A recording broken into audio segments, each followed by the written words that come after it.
Ils savent pas qu'à 11 ans, j'étais tout seul jusqu'à 14 ans et qu'on a galéré, qu'on Mais est-ce qu'ils ont voyait besoin par de la savoir, mer. en vrai? Eux, ils savaient pas. Ils veulent pas savoir. Eux, ils voient la Quelqu'un fin. à détester. Eux, pour eux, je suis né je suis né à 22 ans. Ouais, mais le problème, c'est que... Ou fils d'ambassadeur. Voilà. Tu sais que moi, souvent en commentaire, quand je fais des podcasts, je donne mon avis. Et le mec, il commente, ouais, t'es le fils de qui, toi? Vas-y, ferme ta gueule. Donc c'est quand même assez ouf. ouais. Hein. Même maintenant que mon père est mort, hein. Tu vois, ils mettent ça encore, tu dis, voilà, le gars sait même pas de quoi il parle.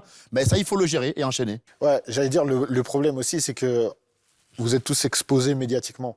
Et dans le sport, dans l'humour, parfois, comme on se le disait, quand on est une personne publique, on appartient en partie au public. Et le public, il veut pas forcément que toi, tu sois comme lui, etc. Donc évidemment, c'est injuste. Évidemment, c'est ça fait l'argent. partie du game. Voilà, l'argent, il est pas Partie du volé. jeu.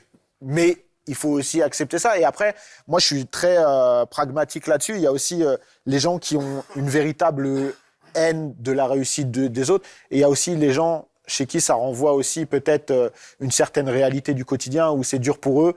Et même sans le vouloir, ils voient des gens qui voient tous les jours à la télé jouer au foot, jouer l'humour du tennis, etc. Ils le voient dans une situation tellement confortable. Et ils se disent, moi, je galère, je vais travailler de telle heure à telle heure, c'est dur pour moi. Pourquoi eux, c'est facile, tu vois? Tu l'as flambé, mon